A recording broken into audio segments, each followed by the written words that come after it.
Welcome in. We're going through every single play in game in a build up to the NBA postseason. We're starting in the battle for Florida. Miami and Orlando. We're picking this thing up with just under 6 to go in the fourth quarter, and the Orlando Magic on top by 10, getting it rolling with a free throw attempt here from Ja Morant, who not playing all that well. 8 points, 9 now as the Magic lead by 8 here in the fourth quarter. They're trying to free up Antonio Bennett. Wide open triple. Can't get that to go.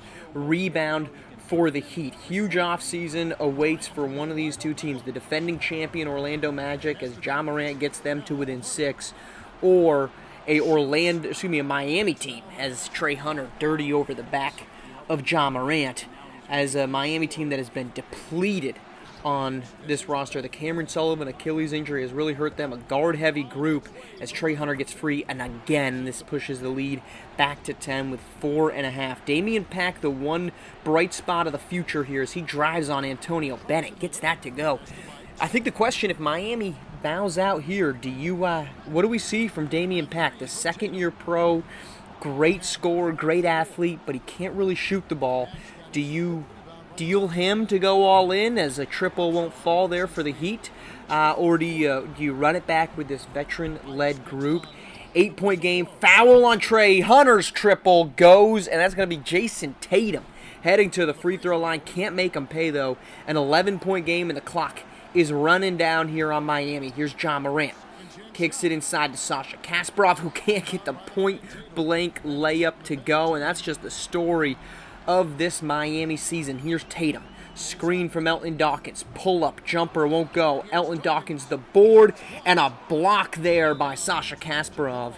9-point game still with 3 to go. 10 seconds on the shot clock. In the corner, Bennett, the deep 2 won't fall, and that's heading the opposite direction for Miami. Last gasp, here come Damian Pack.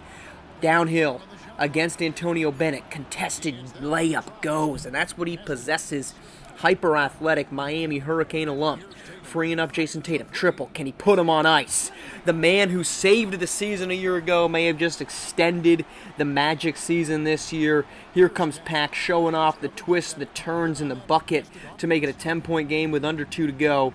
Here's Elton Dawkins going up against Sasha Kasparov. Veteran big, filling in for the injured Cameron Sullivan. Trey Hunter. Deep. Check. 3. Won't fall. Inside Kasparov, and that's going to be a turnover.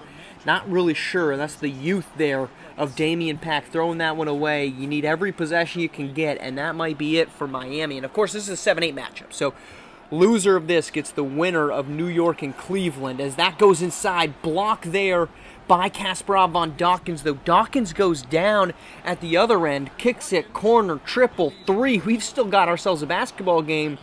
And for an Orlando team that is currently without Jalen Green, they look like they're going to be without Elton Dawkins as he's holding on to his shoulder. Under a minute to go. 7-point game. Needing to stop. Kicks it. Triple. Trey Hunter. Bottoms. Back to 10. Timeout Miami. And can't imagine that this is going to be a rally here. As Damian Pack, though, his third tough bank in against Antonio Bennett. Jason Tatum triple won't go. Life ever so fleetingly alive. It's not going to be enough. It's not going to matter. Miami, this triple is not going to mean anything. 120-112. Orlando gets the win, and they're going to advance to be the 7th seed and take on the Brooklyn Nets. You look at your Orlando Magic, 40 points from Trey Hunter, 7 made three-pointers. A pretty nice day from Trayvon Bukes, 19 and 10. And Jason Tatum, inefficient, but on his way for 20 points. On the other side, Desmond Cooper leads the way with 25 points. Doesn't get a lot of action there in the second half, though. Just 20 minutes. Damian Pack, we saw that late spurt from him. 19 on 7 of 14. A really nice night from Damian Pack. 19, 5, and 7. If you're Miami, that's the guy that you look at and say, hey, we think we like our future. Tough night from James Upshaw. Tough night from Royce Freeman. Ultimately, are what's thinking. I mean, just 6 attempts from Ja Morant on his way to 11 points in a disappointing loss for Miami. And who are they going to face? Well, that is going to be the New York Knicks, because this was not one to write home about. The Cleveland Cavaliers go out with a whimper, 143-106 loss. Into a questionable offseason go the Cavaliers, 22 from Jackson, 16 from Dooling, and the question marks now about, do the Cavs move on from the 25-year-old talented small forward, or do they go all in to try to build around him? Meanwhile, on the other side, an extension of the season from Louis Morgan, 33, 9, and 12. Big night from Ezekiel Morrow, 28, 11, and 9, and 26 from Anton Forte. That's what you were hoping for if you're New York. You need a big season from Louis Morgan. You need big performances from Ezekiel Morrow. The problem has always been the rest of this roster has just not been good enough. We'll see if that's good enough to take down their rival, the Miami Heat from the 1990s, or if Miami can extend the season with Ja Morant. That one is coming up after we do a check-in of the Western Conference, which we're going to start right now. San Antonio and Utah, a duel, the 7-8 matchup. Winner advances to take on the Oklahoma City Thunder. Losers going home, or at least going home to host a team in that 9-10 matchup. 95-93, inside they go. Big bucket there from Jared Malhieur to extend the Spurs lead. Utah, deep, check back two from Darius Dixon won't go, and the question mark, Dixon coming in was injured down the stretch. We saw great performance from Jalen Justice in the last 4 games of the regular season. Can he replicate that here in a must-win game? Deep pull-up to Justice off the back rim and out. The Spurs finally healthy. A year ago, they just weren't. Mateo Delgado right there with the miss. Sidney Cross healthy. He had a really injury-plagued season a year ago. And then, of course, Carlos Fernandez. So a lot of offensive firepower. Here's Orion Wells. The 2 won't go. The tip in, though, from Julius Walker. And we're back to a 2-point game with 4 minutes to go. Jared Malhieur kicks it. Mateo Delgado, the triple. Can't get that to go. 40% three-point shooter from Delgado this season. 8 seconds to shoot here on the possession. Kick out. Decides not to take it as Patrick Morris. Kicks it to Darius Dixon. Step back. Triple. Halfway down and out. Would have taken the lead with 3.5 to go after a turnover. Here is Utah. Chance to tie. Dixon, deep 2, does just that. 97 apiece with 3 minutes to go. Here's Cross. Screen from Tayshaun White. Step back, deep 2. Cross gets it to go, and the answer for the Spurs on top by 2. Under 3 to go. Pull up, triple. Dixon won't go. Defensive board for the Spurs. Another free throws on the other end. Pushes this lead to 4. 101-97 inside. Goes Dixon. Can't get that to go. Rebound for Carlos Fernandez, and he's going to push in transition. Gets it inside to Mateo Delgado, and the lead up to 6. Teetering here for the Jazz. Pull up, triple. Dixon won't fall. And a really tough night here in this fourth quarter. Delgado with the pull-up jumper. He goes in, and it's an 8-point game. 38 from Mateo Delgado, leading the Spurs here. They're going to need a big bucket. Justice trying to get it. He won't. That's the 3rd pull-up triple here from the Jazz. Not really great offense, as Delgado won't get it to go either. And that's been the story of this Utah season. Jacked up triple from Dixon. Shocker won't go. Pull-up triple from Justice. That does to keep this thing competitive. 105-100. Inside goes Cross. Over top of Jalen Justice. No concern against the former MVP. As the Spurs on top by 7. Inside, foul called. Will send Dixon to the line. This kind of feels like just a game extender in this one. Game goes now to 5. 40 seconds to go. No foul here from the Jazz, and that's going to leave Tayshaun White wide open inside. And we might be extending this one. Kick it, triple. Patrick Morris Sr. gets it to go. We are extending it. Free throws for Carlos Fernandez. 4-point game, first goes.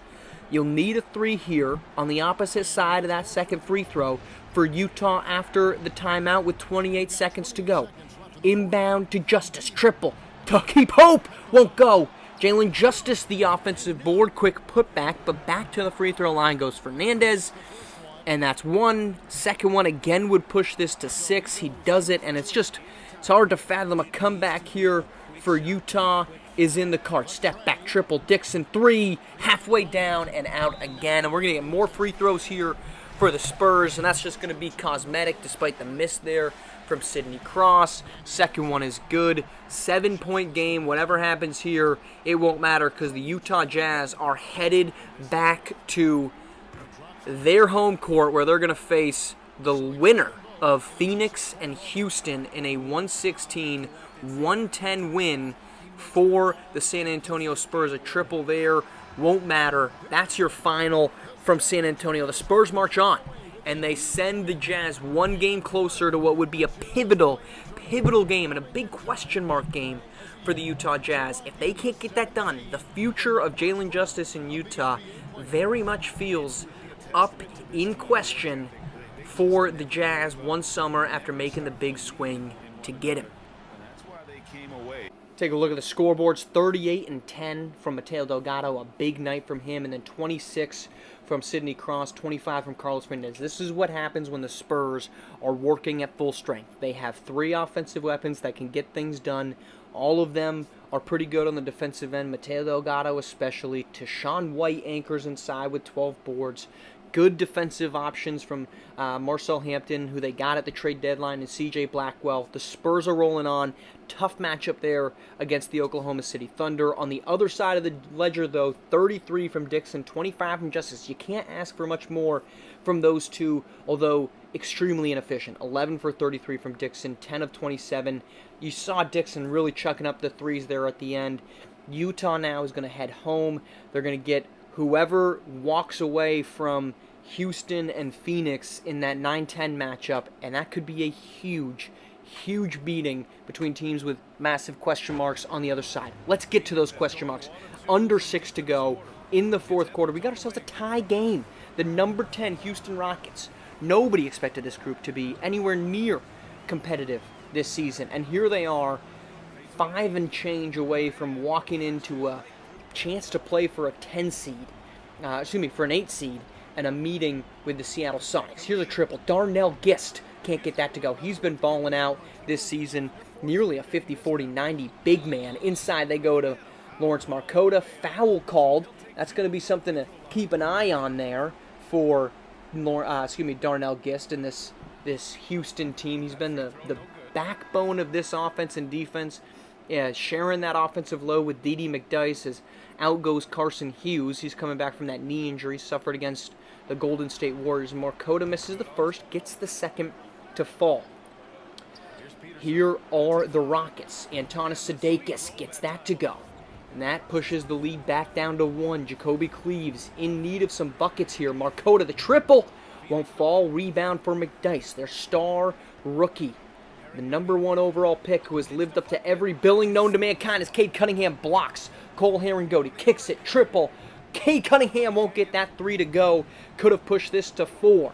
Here is Darnell Gist. He's been rolling in this fourth quarter before we got here.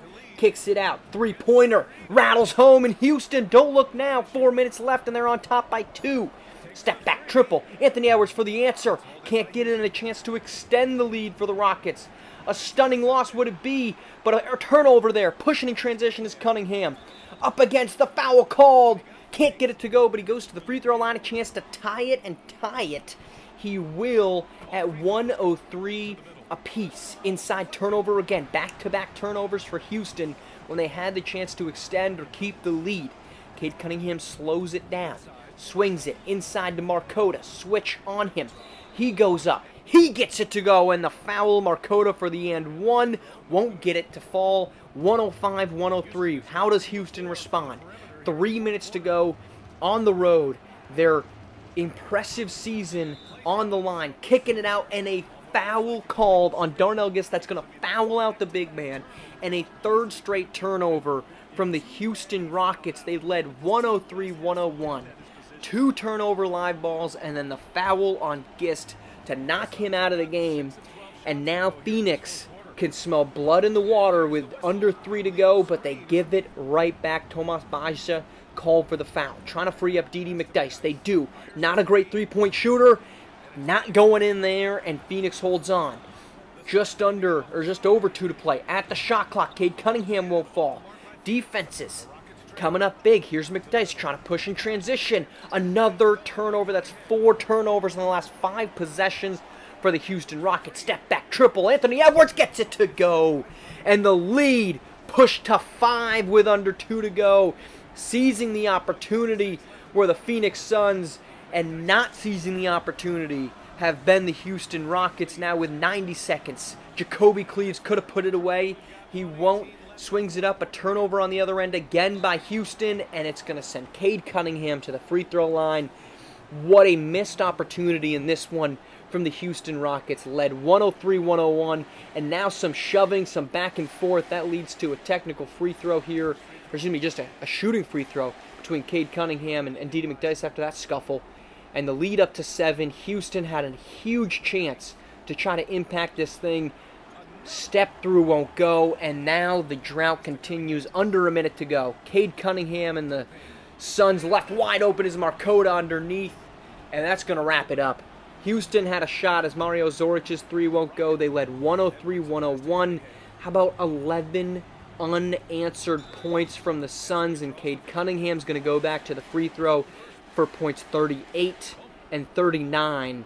And a 13-0 run now, and another block. I mean, the possessions here for Houston have been absolutely atrocious. Another missed 3. They've missed 3 triples, 1 layup, the block inside, and Houston goes home. Phoenix marches on. They're going to take on Utah in the next round, and let's take a look at the box scores here. Cade Cunningham powers the way, 39, 5, and 8. A huge night in 40 minutes for the Suns' star wing. Anthony Edwards has 18. A quiet night. I mean, 2 of 12. This would have been, if Phoenix loses, you're talking about a huge offseason that would have awaited Jacoby Cleaves. 5 points, 2 of 12 shooting, 1 of 8 from deep. A terrible night from Cleaves on what has been a really, really disappointing season for the former MVP, but the Suns will march on. Meanwhile, on the other side, a really great game from Didi McDyess, 35 and 7. Darnell Guest, 21 points in 18 minutes before he fouled out. You feel for Houston here. They had a shot there. They were up 103-101. 4 turnovers on the next 5 possessions. The blocked shot, 3 missed triples, the missed layup inside, and they just caved down the stretch. Without Darnell Gist on the floor, they could not get it inside. They couldn't get threes to fall, even though they got 2 pretty good looks from deep. Not enough, as Houston is going to go home. Let's just take a quick look at these quarters. A huge fourth quarter. 19 points from Darnell Gist, which really kept them alive in this one until he fouls out there late in the fourth quarter. Quiet fourth from Didi McDyess. I mean, you feel really great about the future based off 19 from Darnell Gist. Meanwhile, on the other side, it was a really big third quarter from Didi McDyess that got them there. 20 points in the third quarter, had all but 5 of the Rockets' points scored in that frame as they stayed alive. Meanwhile, it was a quiet Darnell Gist third quarter. So you love what you got from your 2 young stars. But unfortunately for Houston, you couldn't really put them both together. And it was really a great first half as well from Didi McDyess. 15 from McDyess. Zoric fills in for Gist, who ran into foul trouble. 18 points in that one. But it's ultimately not enough, as Houston is going to walk home. A disappointing end to a season, though, that you have to feel really excited about. Phoenix now goes to Utah for a chance at number 8. But first, let's head to Miami, where it's New York and Miami. Let's pick this thing up. 4 minutes left, and it's Ja Morant missing a triple. New York has a shot here, up by 1. A season that you would definitely classify as a disappointing one. You get Ezekiel Murray, you get Louis Morgan, the rest of the roster still taking shape, and you end up about below 500. You don't have a great campaign, and you just say, how do we make this team better? How do we win these games when we need them most? As Upshaw called for the foul on Ezekiel Morrow.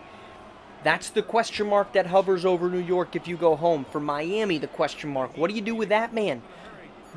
Damian Pack, the great young point guard who's played really good, 6'6", but this team is full of guards between Ja Morant, between Desmond Cooper, with Travion Taft off the bench. This team is overloaded with small guards and not a lot of big men inside, as Sasa Kasparov gets that one to go. He's been filling in for the injured Cameron Sullivan, of course, who we talked about earlier. Triple won't go there from Ezekiel Morrow, and Miami, with under 2 to go, lead by 2. Here's Pack. A little hesitation outside. Somehow stays inbounds inside. A little half spin up and in, and that is what you love about Damian Pack and the Miami Heat trying to kick it. Inside alley-oop, Corey Wilson found for the Ooper. Finish. Right back to 2. This one could be going down to the wire. Here comes Damian Pack again. We saw him cook Antonio Bennett down the stretch of that first matchup against Orlando. He's going to work again here in the fourth quarter against the New York Knicks. Foul inside. That's on Kasparov. Can't get either free throw to go, however, and that's going to open up the door for Ja Morant. Gets the free throw to go, pushes it to 5, and that could be that sequence. The missed free throws on the New York side from Forte, pair of makes there for Miami could be what ends this thing, and that alley-oop is not going to go anywhere. 6-point game, 40 seconds. Here's Pack, double team comes, kicks it up top for Upshaw. Triple won't go. Hope stays alive for the New York Knicks. Kicks it over to the corner. Here's Aid Adeyemi. He drives in. Tough bucket. That might have been blocked there by Kasparov. It was. And that's going to send Damian Pack to the free throw line. You're going to need some type of hope. 8-point game. 20 seconds to go. What is left in the tank? Kicks it up top. Forte, step back, no. And Nyama gets it to go. And we're back to a 5-point game. We'll see. Does New York foul? You have to. You try to hope and pray you get some type of return here. Pack is going to be fouled. He goes to the free throw line. First one up and good. Second one won't go. Hope stands ever so slightly, if you want to say it. To me, I don't think Hope really lives here. Triple for the Knicks. They say no. They are still going to foul. Down by 6, under 10. I mean, that's all our reaction, saying we got to watch more of this activity as the Miami Heat are going to walk out of here with a win, barring some never-before-seen miracle. Well, hold on. Let's hold the phone. New York saying, we're not dead just yet. Damian Pack's going to be fouled. He's going to go back to the free throw line. Pack is going to miss the first. Second one also missed, and here comes New York. 5 seconds, but with no timeouts. There's no way to make this thing competitive. It would be cosmetic, and the triple won't matter. 116-111, Miami advances. 29 from Ja Morant in the big win. He carries the Heat. 116-111 is your final. 18 from Pack, 18 from Upshot. So Damian Pack, 2 really nice games here in the postseason, or in the play-in rather, for Miami as they march on. They are going to face the top-ranked team in the NBA, the Chicago Bulls. On the other side, a good night from Morrow, a good night from Louis Morgan. Joseph Corzine, I think he's a rotation-level guy, but you just see the lack of talent elsewhere. 4 of 11 from Enyama, 2 of 12 from Anton Forte. I don't think those guys are bad, but they're being miscast as being asked to play 30-plus minutes a game for the New York Knicks. 1 playoff spot left, and I wish I could tell you it was a good one, but it wasn't. The score makes it look a heck of a lot closer. The Phoenix Suns eliminate the Utah Jazz 128-117, 20-plus from both Jacoby Cleaves and Anthony Edwards. They are going to march on. They're going to get the Seattle Sonics, which I think we're going to talk about, but I think that's going to be a heck of a ball game in the 1 versus 8 matchup. And then on the other side of the ledger, just you feel for Dixon, you feel for Justice. 25-20, no support elsewhere. 0 of 8 from Lou Langford, 2 of 6 from Julius Walker. A lot of question marks around Utah right now. Perhaps the biggest is the future of Jalen Justice. The Jazz are not going to get a chance to make that duo go for a deep postseason run as they get knocked out by Phoenix. And there is our final standings. It is going to be Phoenix as the 8 seed and San Antonio as the 7 seed, Orlando and Miami on the other side as the 7 and the 8 seeds. Chicago, Miami, that's a rematch from last season's opening round 4-5 matchup in which Miami led that series for 3-1, ended up blowing that 2-game lead, and Chicago advances to the next round. So that's the rematch in the first round. I don't think that's going to be a competitive matchup. I really think that's going to be Miami's. But first, let's take a look at the teams that don't make it, and that's going to be Utah, Houston, and then New York and Cleveland. Of those teams, of those 4 teams, I think 2 of them enter the offseason, with pretty much no question marks, and 2 of them enter the offseason with a whole bunch. Let's start with Houston. Houston, like New York, I don't think enters the season with any concerns. They don't enter the summer saying, man, we don't know what to do. You've got a 20-year-old D.D. McDyess who's fantastic. You've got a 22-year-old Darnell Gist. I hope he's not 90-year-old Darnell Gist who's been also fantastic. You look at this roster, it's young, it's got talent. I think the big question mark is, do you bring back Mario Zoric? He's on an expiring deal. You need to figure out some type of a better 3, 4 option for this team. They relied a little bit too much on Antanas Sidakis, and Ray Peterson and DeAndre Telfair and Malik Roll. Malik Roll, you probably would hope, has a bit of a growth season. He's only 20 years old, 2 years into the league. You'd like to see it, but Houston, this is very easy. You've got your core. You've got Darnell Gist and you got Dede McDyess. You're going to be happy with those two moving forward. Houston says we had a good season. We were competitive. Let's see if we can grow on it. Maybe we get some luck in the lottery and move up, but otherwise, let's just keep adding pieces. And if we can find our way into a conversation to get a good wing, let's make a bite at it. Now, New York. As I said last time, I don't think New York is really in a tough spot. Okay, this was pretty much the expectation coming into the season from my end. I don't think that's local to New York. I think New York was expecting a deep run. You add Louis Morgan, you add Ezekiel Morrow, 2 guys that could probably be, who are all-star caliber, who could be all-NBA. You say should be winning games. But you look at this roster, it is not deep. I would say this is a 6-man rotation. You are missing 2 to 3 guys. You are missing 2 to 3 reliable starters. Their point guard position, they had to swing for Anton Forte. They had to swing for Corey Wilson, both in the trade market last summer.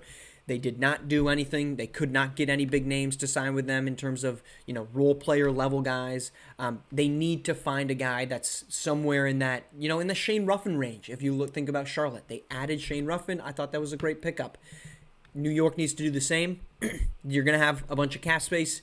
You make the swing. Even if the Knicks don't think they should have been knocked out in the play-in, even if the expectations were high, I think this is exactly where New York was supposed to end up. Let's go to the Jazz, because the Jazz and the Cavs enter with 2 major question marks. The first is Utah.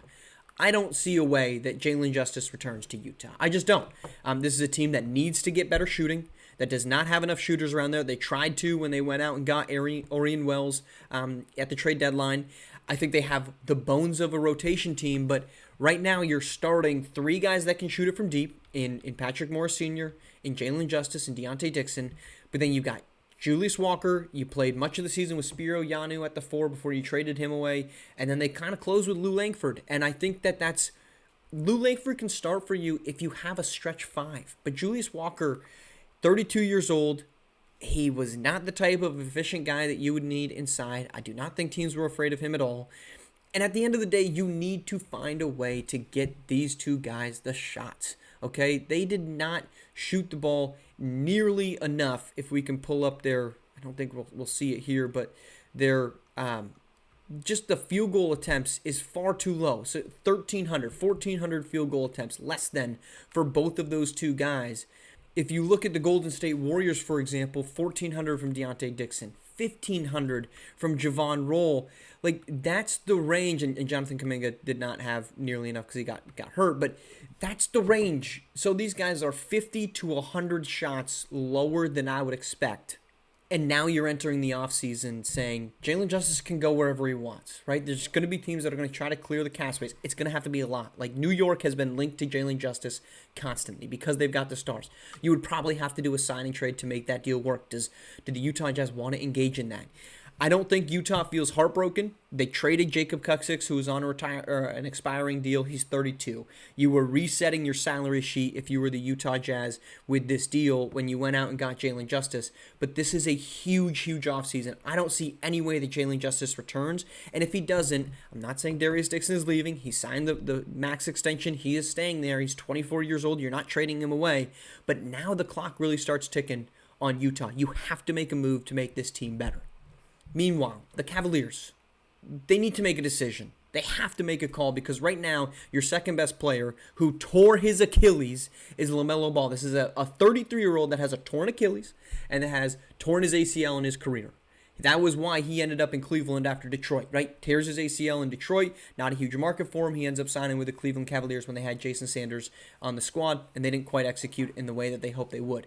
Now you're looking at this group. I don't think this team is built to compete.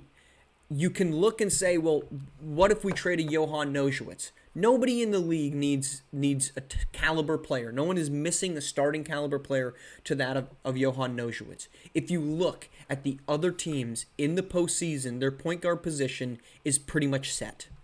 The Seattle Sonics, they've got Alshon Webb. Johan Nojewicz is not an upgrade.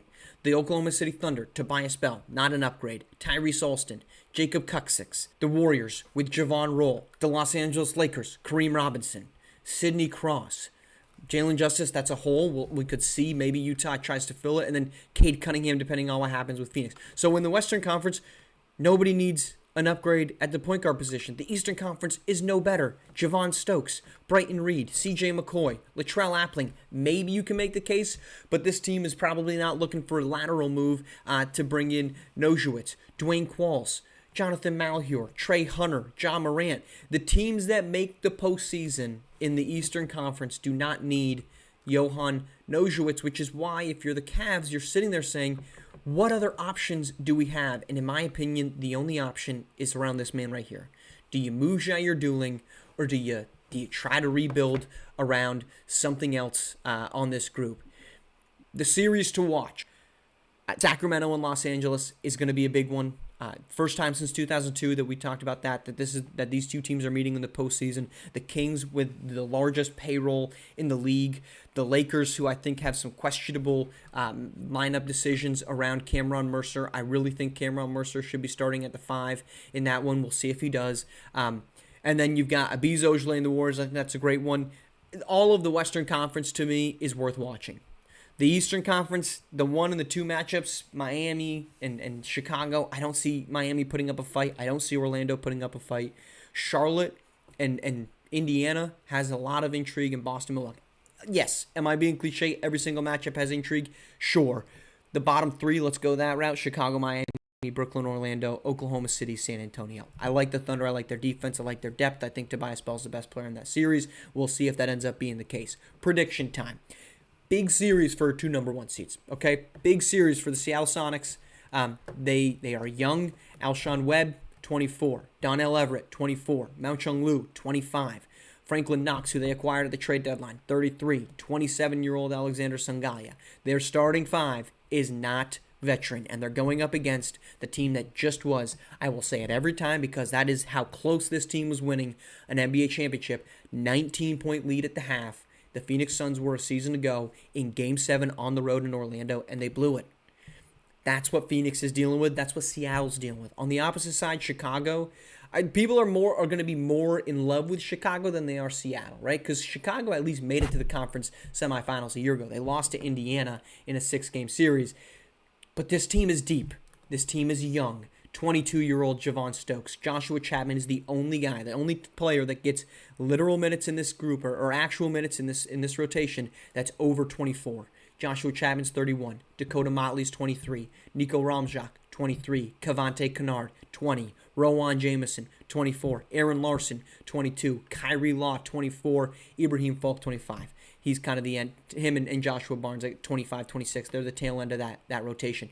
It's a deep rotation, but it's an unproven group. Can they get it done? I think they will easily walk through Miami. There's more attention, in my opinion, on Seattle. So give me, let's go Eastern Conference. Chicago winning that one. Give me Milwaukee winning over Boston. They've been red hot. Give me the Hornets against Indiana. I just like what they've done ever since they added Shane Ruffin. That starting 5 is rock solid. And give me Brooklyn in the first round against Orlando. Head to the Western Conference. I will take Seattle, but I do not think this is going to be easy against Phoenix. Give me the Golden State Warriors. Give me the Sacramento Kings and Oklahoma City to wrap it out. So the only 2 upsets I've got, I guess 3 of them, Milwaukee, Charlotte, and Golden State would be the 3 teams that I would pick to win as not owning home court. I think Minnesota is kind of in the same boat as Seattle and Chicago. It's a good team. You've got Abiz Ojale, who's probably going to end up winning the MVP, but he's 24. Darian Hairston, 23. Michael Cooper, 24. Malcolm Knight's 26. And then, of course, Jacob Kuksix is 32. But this is a guy that in Brooklyn could never be the face of a group that could advance far. In Utah, could not be the number 2 guy next to Jalen Justice. Next to Darius Dixon that could make deep playoff runs. He doesn't have to be the number 1 guy. He's definitely not with Ojale. It depends on the night. With Darian Hairston can be the number 1 at times, or the number 2 guy. 20 points, 9 boards. Really did have a good season. Jacob Kuksix, 20 and 6. I mean, those guys are really good as 2 or 3s, but unproven against a group in Golden State that's got Javon Roll, that's got Deontay Dixon, Jonathan Kuminga. All right, we're coming back after Game 2 of the Warriors-Wolves series. We will get a full recap of that one in Minnesota, and then we will get a look around the league of where the league sits and what's at stake through the first 2 games of every single first-round matchup right here on the Golden Era.